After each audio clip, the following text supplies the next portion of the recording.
So, if you don't know, my name is Anaris Perdomo, also known as the Crystal Bruja. I am an intuitive tarot and oracle reader. I am a spiritual advisor, energy healer, and worker. So I do everything from crystal healing, Reiki, chakra activation, imbalancing, tarot reading, like I said, and oracle readings. My most important job is mother. I am a mother of three beautiful young children, and I wanted to talk about my birth story because honestly, it was all three times were all different experiences. Every single one, I felt something different. My first child, my daughter Sage, who's about to be 6, I had her in the hospital in New York City. And it was completely different from my last two. Okay, I would say that it was kind of traumatizing, to be honest. I felt like now that I experienced other different ways of birthing, I felt like in the hospital I was completely restricted and stripped from my voice. I don't really feel like I was seen or even heard. Even during my labor process, my the father of my children and my mother had to step in to hold my legs and walk me through a contraction so I could push, because I was left alone during labor for a long period of time. They pushed Pitocin on me. At one point, they even threatened a C-section, and baby daddy was not having that. He was like, not over here. That's something we spoke about. We watched the Business of Birthing by Ricky Lake. And that really gave us an insight on certain things and how they handle patients, especially Black and brown women in the hospital, because statistically, we are likely to not have the medical insurance or the means to provide or pay for a long hospital stay or for luxury healthcare, which is stupid. But anyways, so I felt like I was trying to be rushed at one point, because when I initially came into the hospital, I was not dilating. And they kept sending me back home because they're like, if you don't want to get an epidural, then there's nothing we can do for you. We're only going to admit you if you want to get an epidural. And I was just like, that's ridiculous. Like I'm in labor. So I was like, you know what, whatever. I went back home. We walked the whole Central Park trying to induce labor. I ate spicy foods. Like, I was in so much pain, but I was not dilating. So I went home. My mom made me like this meal I really wanted. I remember eating. I remember the middle of the night just waking up in so much pain. I threw up the food that I ate. I felt so sick, and it was in the middle of summer. Sage was born in May. In New York, no central AC. I was sweaty and I felt myself being really, really wet in my, in between my thighs. And I'm like, God damn, I know I'm not sweating that much, I'm just like, am I sweating this much? And I'm like, you know what? I think my water broke. The contractions were getting very heavy. I didn't take any birthing classes. Like, Sage was born in the middle, of chaos. Me and her dad were not together for that long. I did say that, if we were going to have this child together and we were going to be together, then I want to live together. So we were in the middle of finding a home. I wanted a home birth from off rip, but we didn't have a home to have a home birth. When we finally got our apartment in the Bronx, I was already like 7 months along. So I passed my window in securing a midwife. And the midwives I were looking at were only doing home births. They didn't have a hospital that they were connected to. And that's another thing. You can get a midwife, but they need to be able to be represented by a hospital, or they need to have a connection with a hospital. There's many midwives who are able to enter the hospital and to take over your birthing because they are connected to the hospital in some form, whether they admit patients there or they used to work there. They have to have a connection with that hospital. So you can get a midwife who also does home births, birthing centers, or deliveries in the hospital. Midwife doesn't necessarily mean only home births. So, but I didn't know that at the time. I learned that afterwards. So yeah, with Sage, but I found the hospital that I really wanted. And I was like, okay, we're going to have her here. But my gynecologist, my OBGYN, wasn't even available for the weekend that I had Sage. So unfortunately, the doctor, I don't even remember who delivered her. Like, it was just a hot, shitty mess. I was not able to eat. I was in the hospital. Once I went after I had that, they were like, okay, you are finally dilated. So they admitted me. And like I said, I didn't take any birthing class. So I was admitted. I was dilated enough to get admitted, even if I didn't need the epidural. And I refused the epidural for like 12 hours after I got admitted. They kept asking me. And I was like, no, no, no, no. But I was taking so long to dilate. I didn't know about the foods that you can take. I didn't know about exercise and walking and all these things that you can do to really speed up your birthing process or your labor process.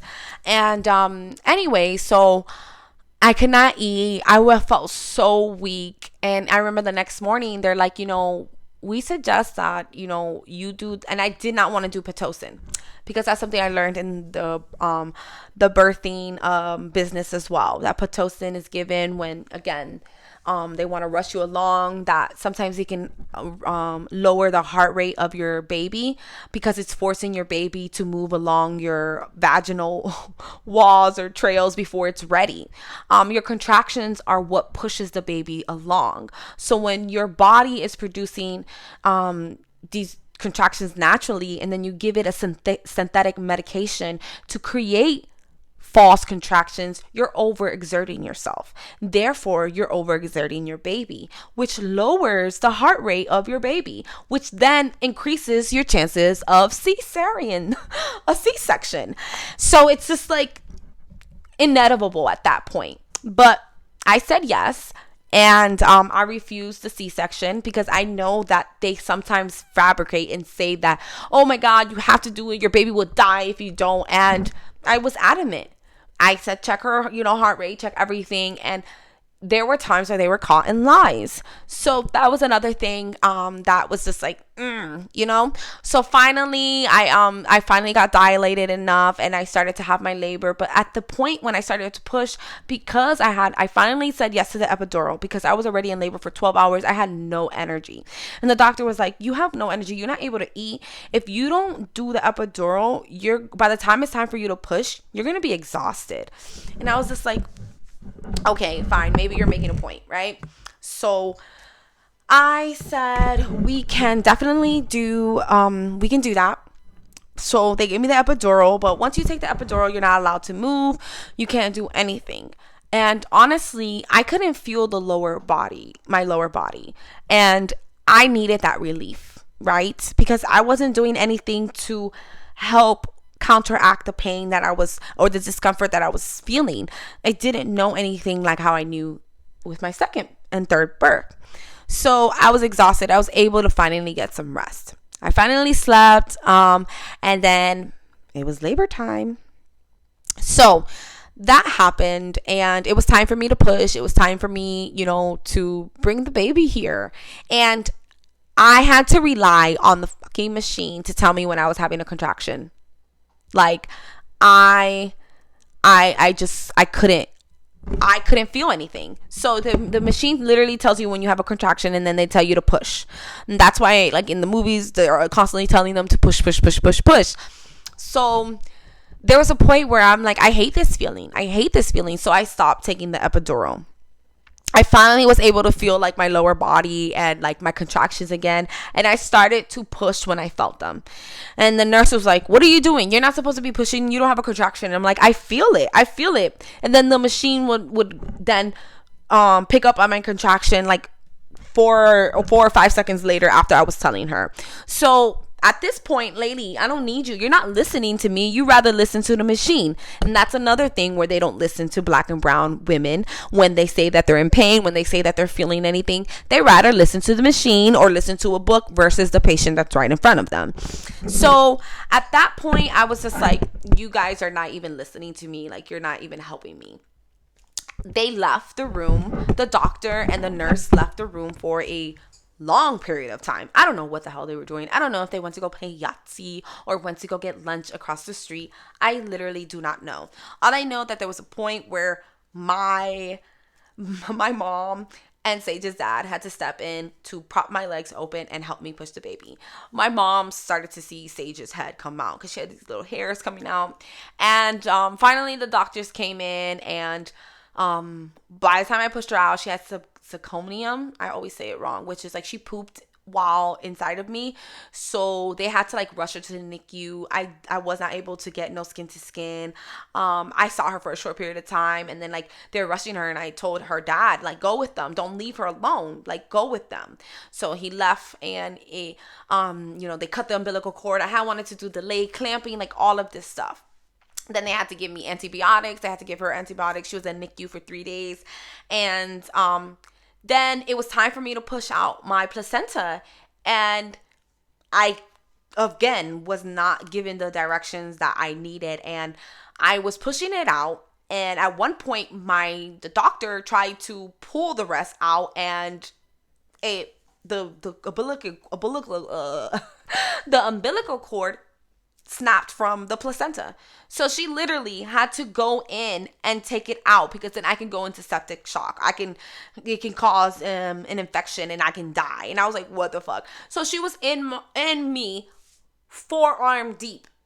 I remember being so uncomfortable. My mom's just standing there like, she took it out, but it was like a fucking horrifying experience. I was just like, bro, like you fisted me, like you was in there, like deep in there. So yeah, that was just an experience itself, and I wanted to follow through. One thing I always said, I want to breastfeed. If I'm able to breastfeed, I want to breastfeed, and that's one thing I followed through. My daughter was in the NICU for 3 days, and I'm sorry, y'all, the children NICU, y'all should have one, especially for the maternity ward. It should be closer to where you leave your patients, your maternity patients. To travel to see my daughter, I had to like go on a wheelchair because I could barely walk. I had stitches after I gave birth to her, and not down there I had tears. But to travel to go see my daughter, it took like 15 minutes. Sometimes I felt longer, but like 10 it took like 12 minutes to go see her. And I was adamant. Anytime she cried, anytime she looked like she needed feeding, call me. Call me. And I was very consistent. Didn't matter what time. It didn't matter if I was sleeping. It didn't matter if I had just left and finally got to my room. I was going back to there. I was feeding her. And being there, I saw a lot of women give up. I saw a lot of parents kind of desert their kids because it was just overwhelming. It was overwhelming. It was intense. It was a lot. But I made a promise, to myself and to my daughter. So seeing that made me even push harder, because I'm like, yo, like, I'm going to be here for you, Finally, after 3 days, we took her home, and it was the most scariest feeling ever to know that I had to make sure that I have to keep this child alive. And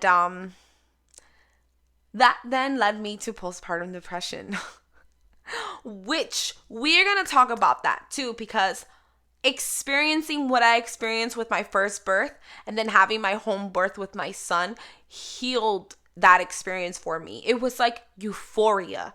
Like having my son, I felt like it was so therapeutic. Literally, like after having him, the consciousness I felt differed from what I felt after having my daughter, because going through all of that and being so stressed out and feeling like my voice was stripped away from me in the hospital, and then going and having my son in my own bathroom on all fours, his dad catching him, was so empowering. And that's when I was like, yes, I made the right choice. Birth number 2 happened during COVID, which that is a different story that we're going to discuss as well.